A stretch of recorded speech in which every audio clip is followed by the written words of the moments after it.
Hi, I'm Dylan Bradshaw, here to talk about one of the greatest movie makers of all time. Now, the movie theater has always been a place for people to just sit back, relax, and let themselves be taken away on an adventure where they can scream, laugh, cry, and let their imaginations run wild. However, Steven Spielberg, born in Cincinnati, Ohio on December 18, 1946, is probably considered as one of the greatest, most revolutionary, and inspirational filmmakers of all time. From his heart-rate-rising thrillers like Jaws and Jurassic Park, to the rather heartwarming, family-oriented blockbusters like E.T. and The Goonies, his work is well known and enjoyed by millions. But all legends begin somewhere. Born into a small, poor Jewish family, Spielberg began to show his passion for film at a very young age. Upcoming productions by Walt Disney were huge inspirations for him. In 1958, Spielberg earned his photography merit badge in Boy Scouts by creating a short film with his Scoutmaster still camera, which eventually led to the chain reaction of more and more movies. At age 16, Spielberg had written and directed his first independent film, a 140-minute science fiction adventure called Firelight, which would later inspire the movie Close Encounters. In his later years, Spielberg eventually moved to California, where he attended at California State University and eventually got his big break when he worked as an intern and guest in the editing department at Universal Studios, and eventually became the trustee of the university. Overall, Spielberg's work has left a major impact on how movies are made. Rising from the bottom, he has now directed over 50 movies and produced over 129, including Saving Private Ryan and the Indiana Jones series. He has also received over 60 awards for his work and over 200 nominees, including Academy Awards, Golden Globe Awards, and Oscars. Today, Spielberg still continues his jaw-dropping work and still releases movies to the public. Carly Anson with DCTV here today to inform you about one of the funniest people in America, Ellen DeGeneres. Most know Ellen by her wit and comedic lifestyle. Her early life stand-up comedy career and what we all know her for today, The Ellen DeGeneres Show, are just a couple of important parts about her life that make her who she is today. Did you know that Ellen's parents are divorced? In a weird way, that tragic event helped her find out that humor is the cure to sadness. Having to cheer up her mom through this time brought her mother and her closer together and brought out Ellen's quirky sense of humor. Soon after her mom remarried, they moved to Atlanta, Texas with her new stepfather. Tragedy struck their family once again when her mother was diagnosed with breast cancer, keeping her mother a #1 priority, although Ellen had struggles of her own. Her stepfather molested her multiple times. In order for her mom to get better, it was kept a secret until Ellen graduated high school. After high school, she moved back to New Orleans and attended one semester at the University of New Orleans. She dropped out to pursue comedy. She then began her stand-up comedy career. Her first monologue that caught the public eye was A Phone Call to God. It was written shortly after her girlfriend was killed in a tragic car accident. Her monologue performance won her Showtime's Funniest Person in America award in 1984. She went on tour doing stand-up across America, performing in small bars and clubs, creating her fan base and spreading word about her quickly. She then appeared on Johnny Carson. She was the first female comedian to be on his hit talk show. Going on his show was a dream for Ellen. At this point, Ellen DeGeneres had become a sensation. But what she is most known for today is the Ellen DeGeneres Show. Ellen's show launched in September of 2003. In the first 3 seasons, it won 25 Emmys. Her guests, dancing, and prize giveaways keep her audience wanting more. Her interviews with people like Obama and Will Ferrell make people tune in just to see what Ellen will have them doing next, whether it's dancing, a competition, or having them try on a pair of Ellen's famous underwear. Her hardships as a child made her realize the cure to her sadness was humor. This comedy brought her a hit television show and a successful career. Signing off from DCTV, I'm Carly. See you next time. Hello, I'm John Graff. Action movies have forever been a top category in the film industry. Skyfall was a hit action movie that premiered in November of last year. It was a film about James Bond, a British secret agent. The film was a great success, but what most people don't know is that it is a part of a franchise that dates back all the way to 1962. The films have become iconic and now set the standard for action movies today. The Bond franchise has become a classic and forever changed the film industry. Ian Fleming was a British intelligence agent who served in World War II. He started his writing career in 1950 with his first book, Casino Royale. The book was a huge success as it had many appealing elements such as an interesting location, an evil villain, and a beautiful woman. Fleming continued to produce Bond books and signed a deal for the first Bond movie in 1961. A large collection of actors have played the role of James Bond. The first of these was Sean Connery, who was a huge success. Fans loved him, and he filled the role of Bond until 1969. The next big-name actor to fill the role was Roger Moore, who used his sense of humor to win over fans. Moore successfully filled the role of Bond for years, producing hits such as The Man with the Golden Gun and The Spy Who Loved Me. Moore's last Bond film was A View to a Kill, which premiered in 1985. Bond movies would not find great success again until 1995, when Pierce Brosnan took over the part in GoldenEye. Brosnan is viewed by many as the best Bond actor, as he was a perfect blend of toughness and humor. The current Bond actor is Daniel Craig, who has starred in movies such as Casino Royale, Quantum of Solace, and Skyfall. Casino Royale premiered in 2006 and was Daniel Craig's first film as Bond. The film was an overall success, however, many critics claimed that Craig did not fit the classic look of Bond. However, Craig's performance silenced critics with his excellent portrayal of the classic character. The next Bond film to premiere was Quantum of Solace in 2008. It was reviewed as a decent film, although many critics preferred Casino Royale. The most recent Bond film to premiere was Skyfall in 2012. It got excellent reviews, and critics believe it is the best film to date. Over the years, the Bond films have turned into classics. Terms such as 007 and License to Kill have become iconic. The Bond movies have forever changed action films. Did you know that Michael Bay worked at Lucasfilms when he was a teen, all the way into his 20s? Michael Bay had a huge impact on the movie industry and the way movies are made. With movies like Transformers and Bad Boys under his belt, Bay has defined the action movie category. Bay's childhood was the gateway to the success and the spark that started it all. Bay's use of special effects and graphics in movies has allowed him to create stories and movies that would have been impossible without the help of special effects. Bay has had a huge effect on the movie industry, and it all started with his childhood. Michael Bay was born on February 17, 1965, in Los Angeles, California. He was adopted by Harriet and Jim Bay. His interest in movies began when he was a young boy when he attached some firecrackers to a toy train and filmed the explosion. As he grew up and his interest in movies grew, he was able to get a job at Lucasfilms. He decided to become a director when he saw the movie Raiders of the Lost Ark. He went to Wesleyan University and studied English and film. His first works as a director were making commercials and music videos. This got the attention of Jerry Bruckheimer, a director who put him in charge of his first movie, Bad Boys. When Michael started directing Bad Boys for only $19 million and grossed over $141 million, he started to receive fame for his directing talent. In 1998, Bay and Bruckheimer co-directed Armageddon, a smash success. In 2001, Bay directed another smash hit, Pearl Harbor, that won an Academy Award for Best Sound Editing. Bay released Bad Boys 2, which grossed $273 million.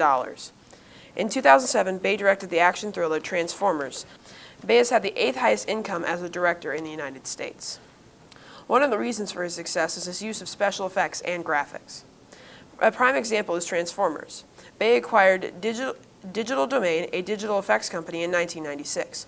With a little money, he was able to help fund a brand new graphics software, D2. Michael Bay's impact on the movie industry changed the movies we watch every day. Bay's ideas as a director and the movies he has created and the development of D2 made him a big name in the movie business and a great director. Good morning, Kaufman. This is Rachel Green coming to you from DC TV. Would you believe me if I told you that one of the richest women in the world grew up in utter poverty in the state of Mississippi? As you probably know, I'm talking about Oprah Winfrey. As a child, Oprah grew up moving place to place, living with 3 different family members. At the age of 6, she started to display high reading levels and great social skills. Sadly, at the age of 9, she was raped by the male figures in her life. During her freshman year of college, she won Miss Black Nashville and Miss Black Tennessee. This landed her a job at WTVF-TV in Nashville. Through Oprah's rough childhood, she realized her passion for poetry and being comfortable in front of. In 1984, she moved to Chicago and took over a talk show called AM Chicago. 3 months after Oprah took over the talk show, it skyrocketed with ratings, passing Phil Donahue's popular morning show. A year and a half later, she renamed the show The Oprah Winfrey Show. Her show covers a wide range of topics, from lighthearted to the sensational or tragic life stories. Her show was such a hit, she started her own company called Harpo Productions. Since 1998, she won an Emmy Award for Best Talk Show Hostess every year except for one. It is really a blessing and a real reward to receive this award. Some famous celebrities on her show have been Will Smith, Michael Jackson, and Tyra Banks. The Oprah Winfrey Show was so popular she was able to move on to bigger and better things. On January 1st, 1993, Clinton signed a National Child Production Act that Oprah initiated. She also opened her own network called OWN. Oprah is also involved with Habitat for Humanity and A Better Chance. This gives inner city kids the ability to attend college. In 2002, she was the first participant to be awarded the Bob Hope Award. As you can tell, Oprah has added a lot to TV over the years. She has given hope to those with rough lives and proven that anyone can succeed. Thank you for tuning in to DCTV. I'm Rachel. See you next time. Hi, I'm Saurabh Pancholi, and I'm going to be talking about high-definition televisions. Most people do not understand the background of high-definition televisions. HDTVs have been around since 1964, but most people don't understand the fundamentals behind high-definition televisions. Did you know that high-definition televisions are special because they have 10 times the resolution of a normal box TV? Resolution shows the clearness of the picture being displayed. Most people know the major television companies such as Samsung and Sony.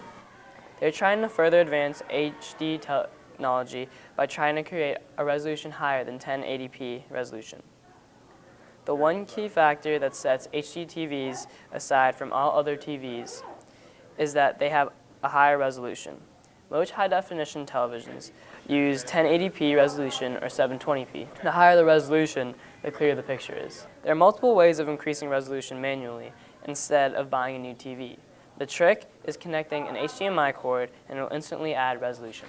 Not only have high-definition televisions changed the world of broadcasting through resolution, but also through energy-saving technology.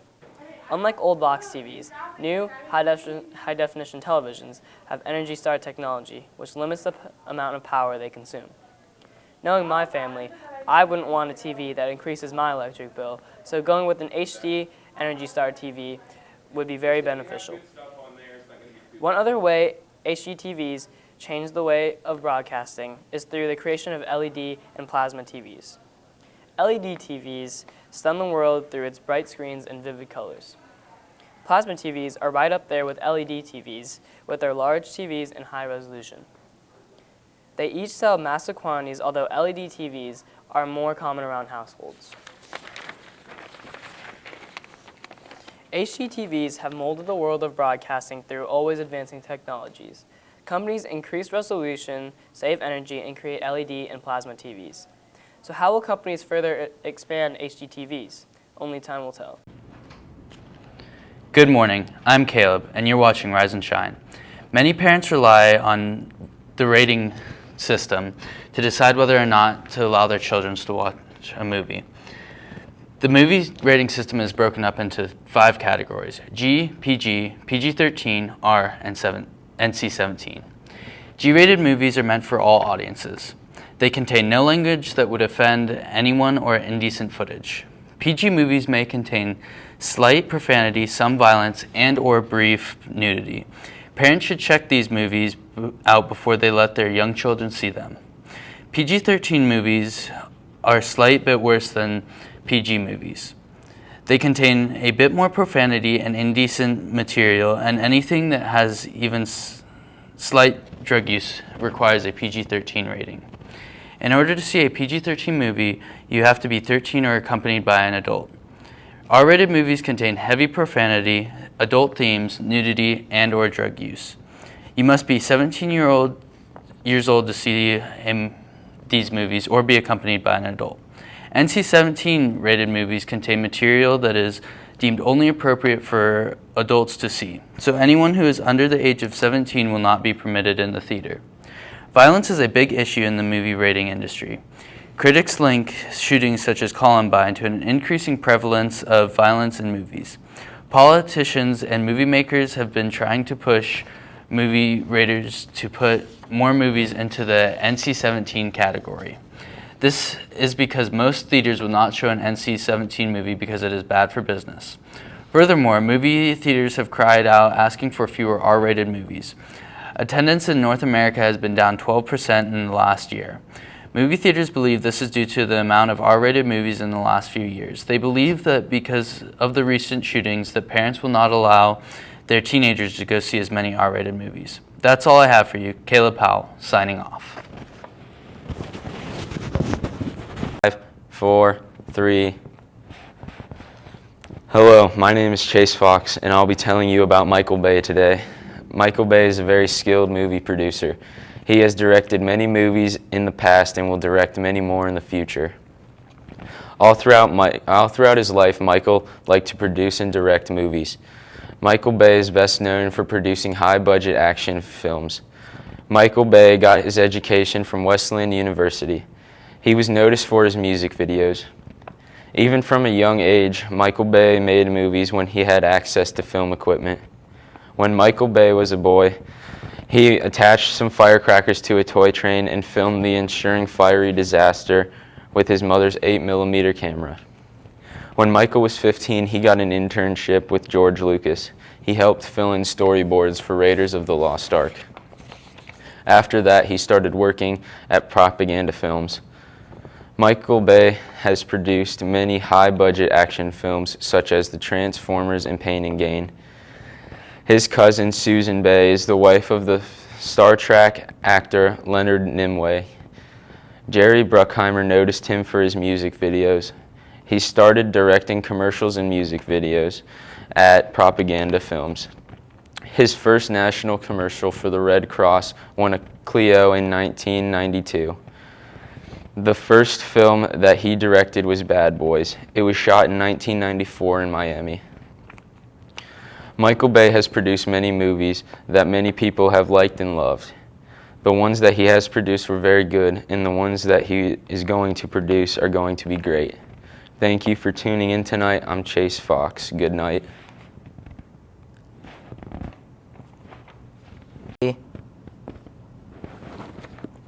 Hi, I'm Paul Roth of DCTV. Few people are born with talent. Most develop it over time. Jimmy Fallon is one of these cases who has practiced his impressions since he was a kid. He mastered them, which led to a stand-up career that has led Jimmy to be on SNL, host a late night show, and become the next Tonight Show host, and become an influential person in television. While Jimmy was growing up, he had many comedic influences.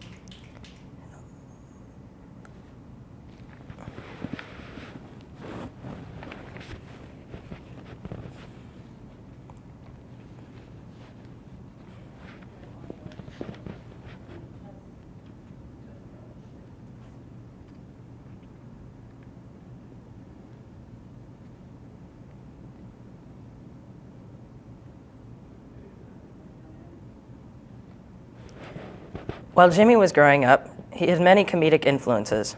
His parents would record the clean parts of SNL for Jimmy to watch, and him and his sister would reenact the scenes together. Jimmy's family lived in a bad neighborhood as a kid, so he was forced to stay inside or in the backyard. This time helped him to practice and eventually master his impressions, of which he has many. He also started playing guitar at 13 and performed comedy and music in contests and shows. Jimmy credits his big break to a stand-up routine he created. He would impersonate different celebrities auditioning to be the spokesman in a Troll Doll commercial. This comedy skit he did won him an impression contest in college, and he began to do stand-up tours across the country. These tours got him to start taking improv classes with the Groundlings. These classes got him noticed by SNL, which gave him an audition for the show. He was casted on the show and stayed for 6 seasons. After SNL, Jimmy left to pursue a film career. Jimmy then was announced as the new late-night show host on NBC in 2009. Just recently, on the 3rd of April, Jimmy was announced as the next predecessor to The Tonight Show. Jimmy Fallon is important in television because he is going to be taking over The Tonight Show next year.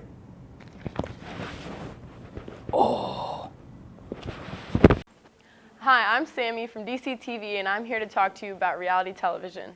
Are you a fan of American Idol, The Bachelor, or maybe The Real World? Well, if you are, then you fall into the fast-growing genre of reality television. Reality television is defined by placing people in unscripted situations and filming how they react. It is known around the world and started in the 1990s, becoming extremely popular with many different types of shows. The first show to really kick off this genre was MTV's The Real World. This show was extremely popular at that time because it placed a group of young adults together that caused many dramatic situations. Bonjour. This is the true story. C'est une histoire vraie. Seven strangers. De cet étranger. Pigs to live in France. In a chateau. Work together and have their lives changed. C'est Find out what happens when people stop being polite. What are you on, dog? Start getting real. The real world, Paris. It focused on highly disputed topics of that time like prejudice, abortion, sexuality, AIDS, and substance abuse. The popularity of this show expanded reality television from little to domination. The popularity has changed so much that in 2000 there were only 4 reality TV shows, and now there are around 320. An example of how much this genre has taken off, Jersey Shore had about 1.4 million viewers its first season, and by season 4 it ended with around 8.8 million viewers. After seeing how popular some reality shows were getting, many people came up with different types of shows that fall in that genre as well. Some popular types of shows are the talent shows. American Idol, X Factor, and America's Got Talent are some of the most watched shows on TV today. Another type of show is the real-life dramas. These are your Jersey Shore, The Bachelor, and the Real World types. These are very popular because people like to see how others react when placed in different types of situations. Also, they bring a lot of drama, and who doesn't like watching some good drama once in a while? The many different types of shows bring in new viewers every day. Reality TV has taken over television in the past few years and continues to grow today.